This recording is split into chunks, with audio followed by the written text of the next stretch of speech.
évêques de la zone CEDEAO sont réunis à Ouagadougou dans le cadre de leur 3e conférence annuelle. C'est une rencontre d'une semaine pour parler de la nécessité de placer l'être humain au centre des actions de développement. Actualité oblige, les attaques perpétrées ces derniers temps contre des églises ne sont pas passées sous silence à l'ouverture des travaux. Des réactions à suivre dans quelques instants. L'insécurité qui prend une autre dimension au Burkina Faso. Il en a été question ce 14 mai à l'Assemblée nationale. Les députés ont adopté un projet de loi portant réglementation de l'état de siège et de l'état d'urgence au Burkina. 2 autres projets de loi ont reçu le quitus des députés. Des précisions à suivre dans ce journal. Et puis ce 14 mai 2019 marque les 100 ans de l'Organisation internationale du travail. Une occasion pour sensibiliser les citoyens sur leur droit à la protection sociale. Nous irons plus en détail sur cette actualité. Avec l'invité de ce 20h, nous recevrons le secrétaire général du ministère de la fonction publique, du travail et de la protection sociale.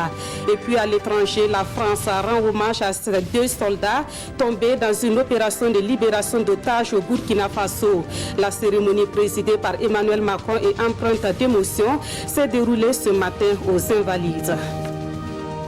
Mesdames, Messieurs, bonsoir. Depuis ce matin, les premiers responsables de l'Église catholique de l'espace CEDEAO tiennent leur 3e conférence annuelle dans la capitale burkinabé. À l'ouverture des travaux et comme il fallait s'y attendre, les différents intervenants ont déploré les récentes attaques contre des églises au Burkina Faso. La rencontre de Ouagadougou met au centre de la réflexion les stratégies pour placer l'être humain au cœur du développement. Le chef de l'État a présidé la cérémonie d'ouverture, dont voici les temps forts avec Issaka Ouedraogo et Zoubavier David Dabiri. Extrémisme violent, pénurie alimentaire, migration forcée, la zone ouest africaine est en proie à une crise humanitaire sans précédent. C'est un diagnostic sans complaisance posé par les prélats des 16 pays de la CEDEAO, réunis ici à la faveur de la 3e plénière de la Rukuwa-Sirao. C'est une situation préoccupante, mais pas désespérée selon ces pasteurs de l'église famille qui veulent y apporter des réponses à travers des réflexions thématiques afin de placer l'homme au cœur de toutes les actions de développement. La rencontre se tient au moment même où la communauté chrétienne est de plus en plus la cible des groupes terroristes. Nous allons ensemble, les confessions religieuses et l'ensemble du peuple, nous allons dire non. On ne nous embourbera pas dans cette dynamique, dans ce dérapage ethniciste et dans ce dérapage à caractère religieux. Nous sommes un peuple, nous resterons un peuple, les grains d'un seul panier et nous allons tous œuvrer pour cela. C'est un appel fort. Œuvrons tous pour assumer et dépasser ce moment difficile. Rester solidaires et unis face au terrorisme, c'est aussi le message porté par le président du Faso. Rochma Christian Kaboré salue la détermination des prélats à œuvrer pour une société plus juste et surtout leur présence effective au Burkina Faso malgré le contexte difficile. Nous devons saluer leur présence parce que, comme vous l'avez si bien souligné, le Burkina Faso est en proie à une situation difficile en ce qui concerne la lutte contre le terrorisme, aussi bien chez nous que dans la sous-région de façon générale. Et je pense qu'il est important que chaque Burkinabé se dise que ce qui arrive aux autres peut nous arriver aussi quelque part. C'est pour cela que la lutte contre le terrorisme, nous devons tous nous y mettre résolument.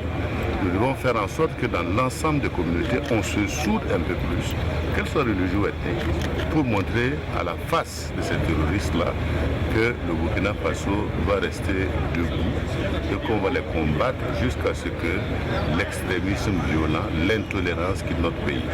Le Burkina Faso a toujours été réputé comme étant un pays de tolérance de tout point de vue. Rochma Christian Kaboré dit attaché du prix aux conclusions de ses travaux. Cette cérémonie d'ouverture connaît la participation des autres confessions religieuses. Et en hommage aux victimes du terrorisme dans la sous-région ouest-africaine, une minute de silence a été observée.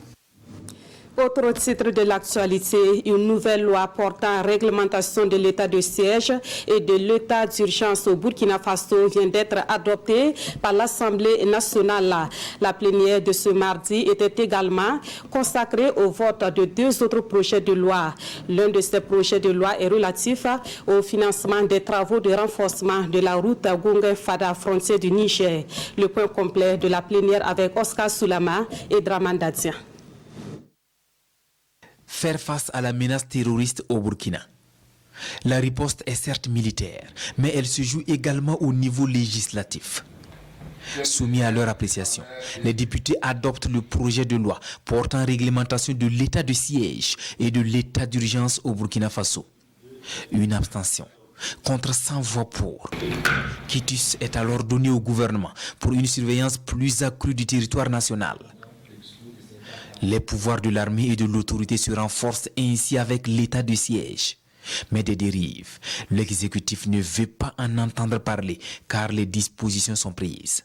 L'état d'urgence et l'état de siège vise à donner plus de pouvoir à l'autorité, bien sûr avec la compréhension des citoyens, pour prendre des mesures à même de pouvoir rétablir l'ordre, rétablir la sécurité. Donc rassurez-vous, il n'y aura pas, ce ne sera pas une situation d'atteinte aux droits humains, dans la mesure où non seulement il y a ce contrôle, cet encadrement, mais même les actes qui sont pris, la loi prévoit que vous pouvez les attaquer. Donc si vous estimez que même pendant l'état d'urgence ou même pendant l'état du siège, il y a des mesures qui sont prises et qui sont exagérées, vous pouvez saisir les juridictions administratives. Il y a également de bonnes nouvelles pour les populations de la région de l'Est et les usagers de la route nationale numéro 4.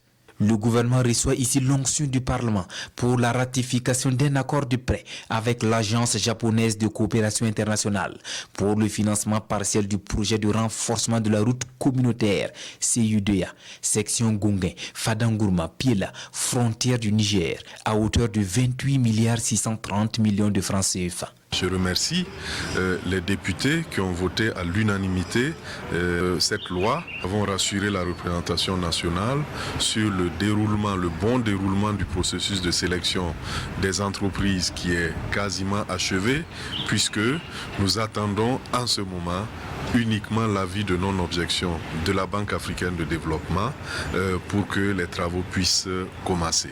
Des BIC. Entendez par là des bureaux d'information sur le crédit au Burkina Faso. On en a parlé ce mardi à l'hémicycle.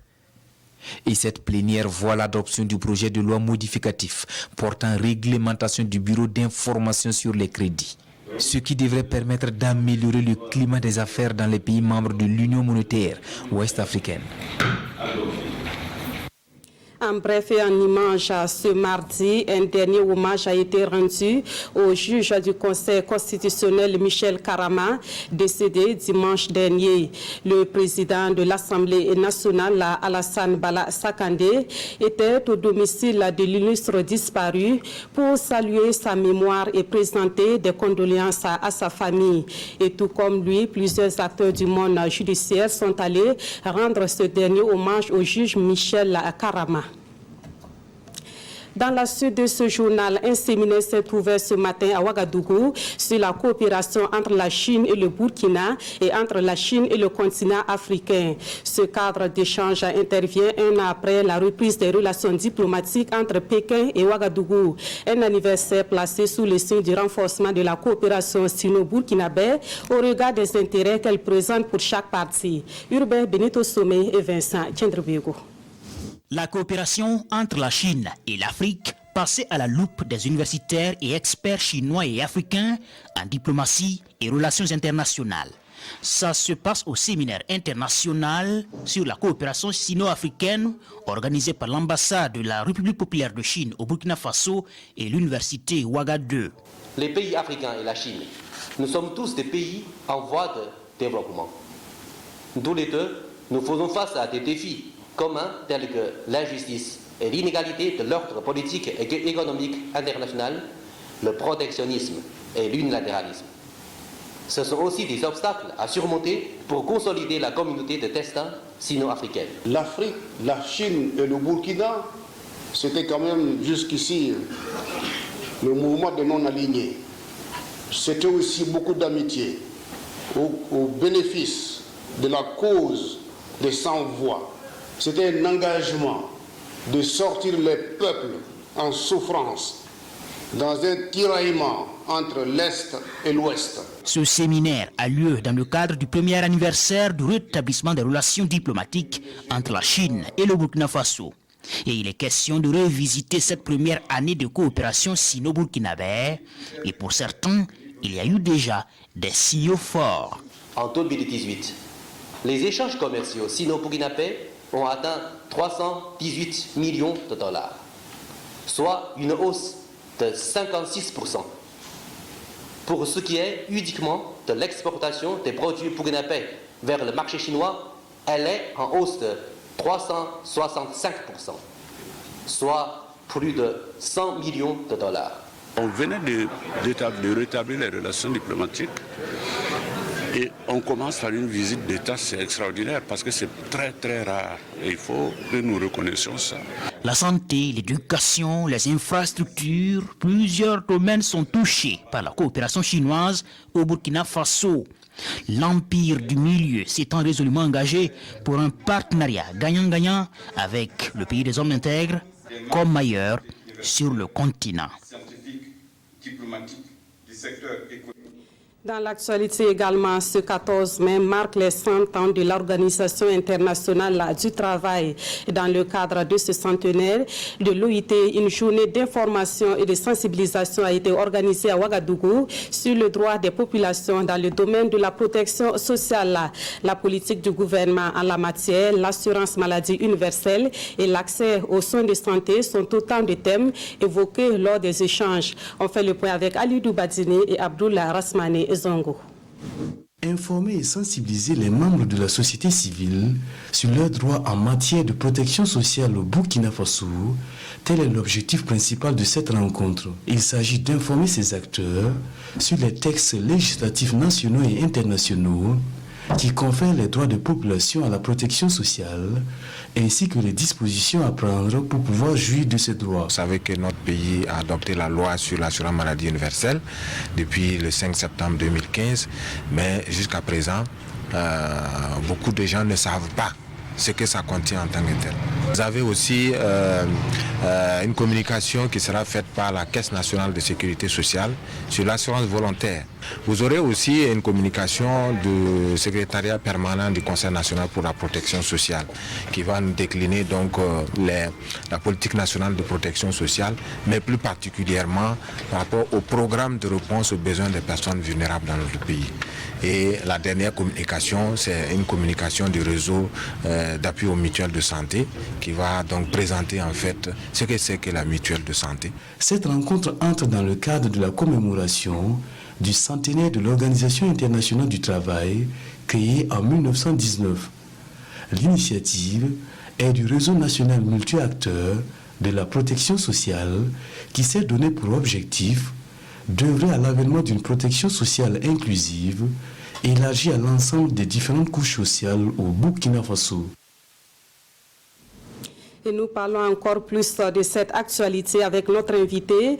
Nous recevons le secrétaire général du ministère de la fonction publique, du travail et de la protection sociale, Monsieur Souleymane Lengani. Bonsoir. Bonsoir, madame. Alors, tout d'abord, peut-être un petit rappel sur l'histoire qui existe entre l'OIT et le Burkina Faso. Que peut-on retenir de la coopération entre cette organisation et notre pays? Il faut dire que la coopération entre le Burkina et l'OIT dure depuis le 21 novembre 1960. Ce que l'on peut retenir de cette coopération, c'est un certain nombre de conventions que le Burkina a ratifiées. On peut retenir que les conventions fondamentales ont été toutes ratifiées par le Burkina. Les conventions de gouvernance ont été aussi ratifiées par le Burkina Faso et les conventions techniques, un certain nombre aussi ont été ratifiées. Et aujourd'hui, concernant donc le Burkina Faso, quelle est la situation de la réglementation sur le travail? Certains partenaires sociaux dénoncent un coût de travail beaucoup plus favorable aux employeurs, ouvrant donc la voie à des contrats précaires. On dénonce également les agences de placement qui sont décriées donc ça et là. Est-ce que tout cela n'est pas à revoir pour vraiment créer un meilleur climat de travail? Oui, ça c'est une bagarre perpétuelle entre employeurs et employés. Mais il faut dire qu'au milieu de ces deux groupes, il y a l'État qui veille en tout cas à la réglementation du travail. C'est dans ce sens qu'il est engagé actuellement la relecture du Code du travail, avec bien sûr ces deux groupes. Et en tout cas, à l'heure actuelle, on peut dire que cette relecture est très avancée et je crois qu'au cours de l'année 2019, on va assister à l'adoption d'une nouvelle loi portant encore du travail. D'accord. En attendant cette loi, en cas de litige, généralement les employés se retournent vers les inspections du travail. Concrètement, quel rôle jouent ces inspections-là pour créer vraiment un bon climat entre employeurs et employés? Il faut dire que les inspections veillent principalement au respect de la réglementation en matière du travail. Et par ce biais, ils procèdent à des contrôles dans les entreprises. Ils sont aussi chargés de régler les conflits de travail et aussi de venir en aide aux entreprises en termes de conseil et d'appui. Et est-ce que ces actions vraiment sont réellement connues du grand public? Oui, ces actions sont connues, mais dans le cadre de la célébration du centenaire, nous avons prévu une journée porte ouverte qui va permettre de faire connaître au grand public, aux usagers, les actions de l'inspection du travail et le rôle de l'inspection du travail en matière de réglementation, du monde du travail. Merci beaucoup, Monsieur le Secrétaire général du ministère de la Fonction publique, du Travail et de la Protection sociale. Merci donc d'être passé nous entretenir sur les 100 ans de l'existence de l'Organisation internationale du travail. On retiendra donc désormais que l'OIT et la Haute-Volta actuelle Burkina Faso ont la même année de création. Justement, dans le cadre du centenaire du Burkina, le Comité national d'organisation poursuit ses tournées pour expliquer à la jeune génération ce pan de l'histoire de notre pays. Ce comité était le 11 mai dernier à Gawa, dans le sud-ouest, pour une conférence publique sur le centenaire du Burkina Faso. Issa Kazabré et Ahadi Sandamba. L'hymne de la victoire entonné ici en chœur, devoir de mémoire et surtout preuve de patriotisme. Le bal est ainsi ouvert pour conter aux jeunes l'histoire de la création de la colonie de la Haute-Volta ainsi que son évolution à la construction de l'État-nation le Burkina Faso. Mieux comprendre le passé dans un contexte en proie à l'incivisme et l'intolérance, c'est tout l'enjeu de la présente conférence. C'est pour informer la jeunesse de l'évolution de ces 100 ans du Burkina, de ce qui s'est passé, de comment est-ce que nos devanciers ont contribué à la construction de ce pays. Moment d'introspection, cette conférence sonne comme une invite à la jeunesse à s'approprier son histoire. Et mieux, en plus du cours d'histoire, les participants ont eu droit à une communication sur la cohésion sociale. S'il n'y a pas la cohésion sociale, il est très difficile, justement pour toutes les 60 nationalités qui constituent donc l'État-nation burkinabé, de pouvoir vivre ensemble, de se donner la main pour pouvoir avancer. Et cette conférence se tient dans le cadre de la commémoration du centenaire du Burkina Faso, autrefois Haute-Volta. La colonie de la Haute-Volta qui a été créée le 1er mars 1919 avec 7 cercles que sont Bobo Dioulasso, Dédougou, Dori, Fadangourma, Gawa, Ouaga et Laye qui relève actuellement de la République du Niger. De Gawa, nous mettons le cap sur les hauts bassins pour évoquer cette bonne nouvelle pour les acteurs de la filière coton. Une bonne production est en perspective pour la campagne 2019-2020 dans la zone cotonnière de Ndorola. Après la crise qui a secoué la filière coton dans cette zone, producteurs et responsables de la Sofitex prennent l'engagement de relancer la filière. La rencontre d'échange s'est tenue le 11 mai dernier. Mané Kayen, Siriki Mulogo et Ismaël Paris. À Ndorola, tout comme à Kourouma, le Haut Comité pour la relance de la production du coton échange avec les leaders religieux et coutumiers. Au centre des débats, comment faire pour repositionner le Burkina Faso au premier rang des producteurs africains de l'or blanc? Les producteurs se sont engagés au retour à la production cotonnière sur la base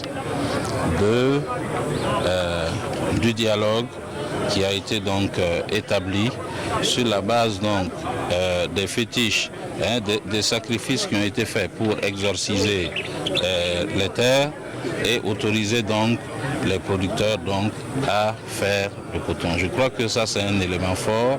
Plusieurs facteurs expliquent cette dégringolade du Burkina Faso. Il s'agit notamment des attaques parasitaires et de la pluviométrie capricieuse. Ici à Kourouma, c'est un dialogue direct entre les producteurs de cette zone cotonnière et la nationale des fibres et textiles. Ce que le gouvernement nous a donné à la province, que 70 000 tonnes, bon, vraiment, on va dépasser ça. J'ai prêt à dire on va dépasser ça parce que les gens sont très très contents.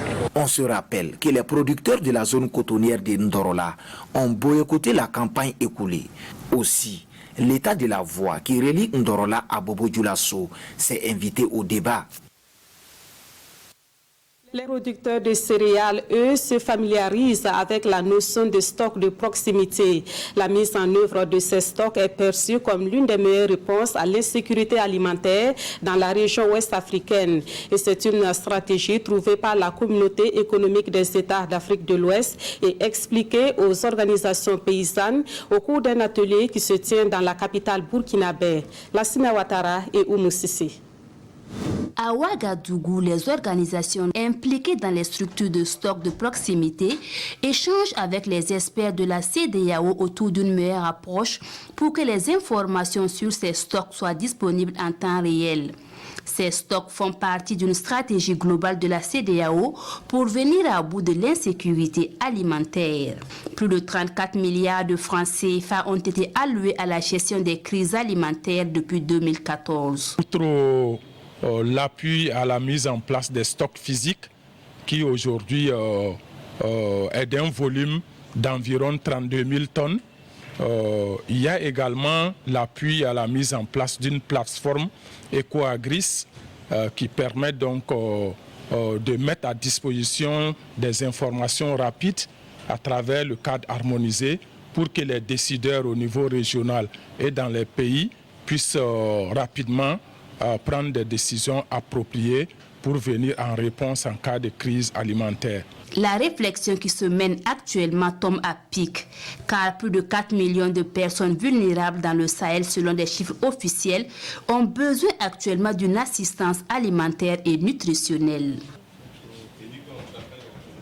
Que peut-on retenir des activités menées en 2018 par le Conseil national des secours d'urgence et de réhabilitation?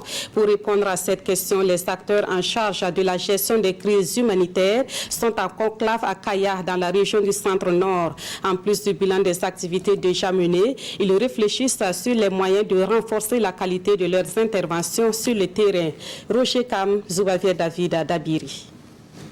Le Burkina Faso compte à ce jour plus de 170 000 déplacés internes, dont 53 000 pour la seule région du centre-nord, selon les estimations du CORESUR, le comité régional de secours d'urgence et de réhabilitation. La crise sécuritaire et les pénuries alimentaires en sont les causes et cela préoccupe les autorités locales et les partenaires au développement. À cette session ordinaire du CORESUR, les acteurs font le point des actions déjà engagées et surtout les perspectives de prise en charge. Et selon Saturnin Sankara, le conférencier du jour, le gouvernement burkinabé a été proactif dans la prise en charge des déplacés à travers les dons de vivres, l'érection d'infrastructures sociales comme les dispensaires, les latrines et la fourniture de tentes pour abriter les familles. Des actions soutenues par les partenaires au développement, même si pour cet expert en prévention de catastrophes, l'on peut regretter une insuffisance dans la coordination des actions au profit de ces populations vulnérables. L'exposé de ces faits permet donc à la structure régionale de mieux se projeter en renforçant son mécanisme de prévention et d'intervention. Les forces et les faiblesses de l'action humanitaire ainsi détectées dans le centre-nord, les acteurs espèrent être à la hauteur des défis à relever dans une région de plus en plus confrontée à la menace terroriste avec son lot de malheurs.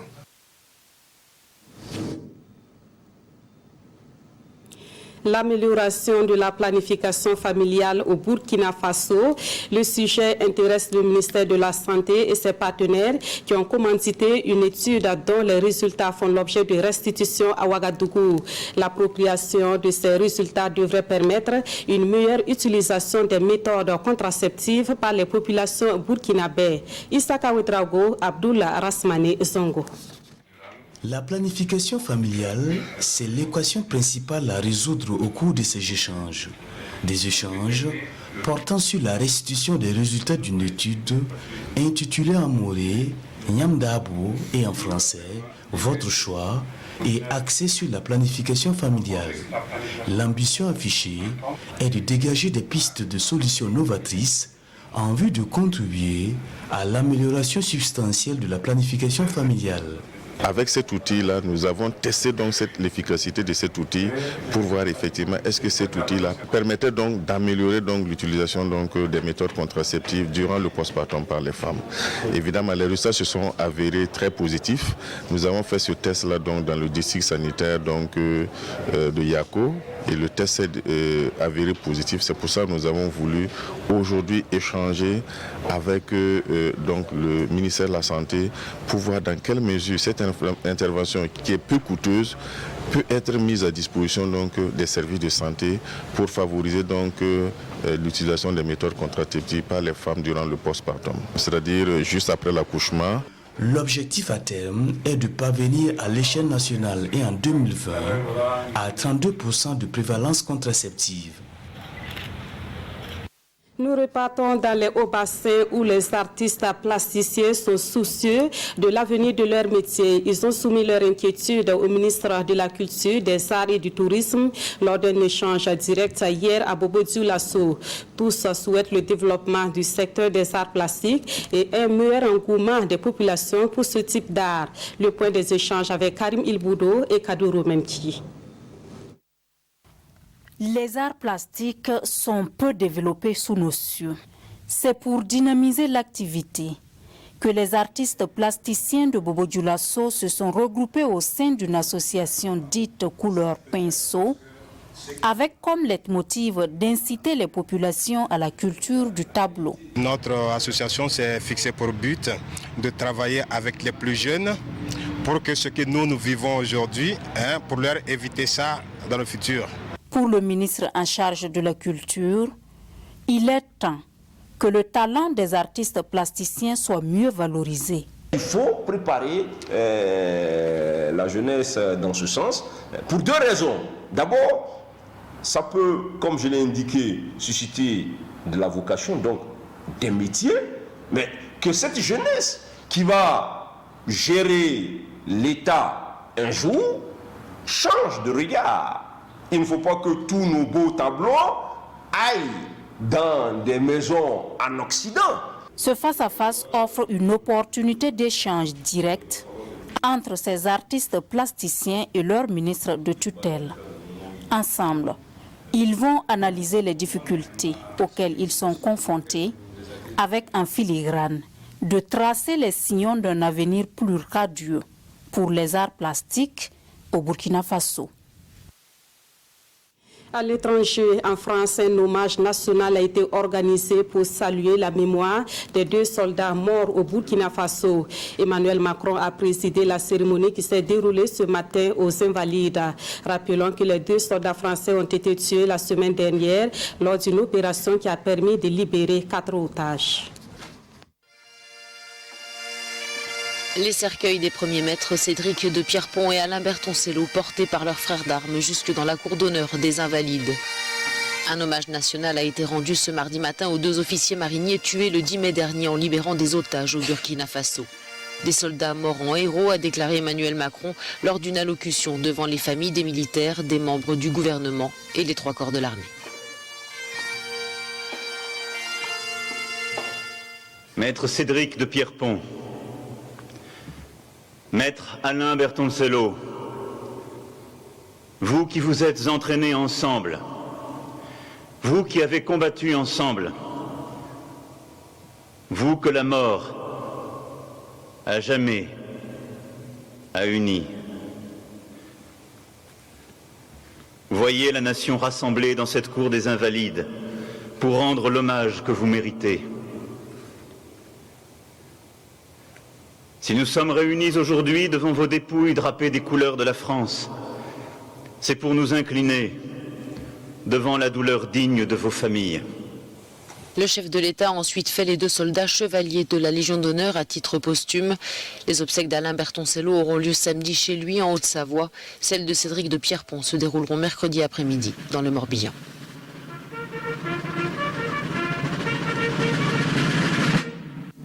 Et pour terminer ce journal, sachez que votre émission Dialogue citoyen a lieu ce soir à 21h sur la RTB, qui est invité à cette émission pour parler de quel sujet. Pour le savoir, nous retrouvons en duplex à Simon Gongo. Bonsoir Simon. Bonsoir Nathalie Kauré, bonsoir à tous. Ce soir, le ministre de la Culture, des Arts et du Tourisme est l'invité de Dialogue citoyen. Il viendra nous dire que deviennent les engagements du président du FASO dans le secteur du tourisme, des arts et de la culture, promesses faites en 2015 pendant la campagne présidentielle. Il promettait entre autres de vendre la destination Burkina Faso, de soutenir le secteur, de soutenir les industries culturelles et de créer un fonds pour soutenir l'artisanat. Tout cela, qu'est-ce que ça devient donc 4 ans après? C'est vous qui faites l'émission, n'oubliez pas. Vous pouvez nous appeler au 25 40 79 03 ou poster vos messages sur le hashtag Présimètre.bf. Dialogue citoyen, c'est tout à l'heure, à partir de 21h. Merci à vous, Simon Gongo. Et c'est la fin donc de ce journal. Merci de l'avoir suivi et merci de votre fidélité à la RTB.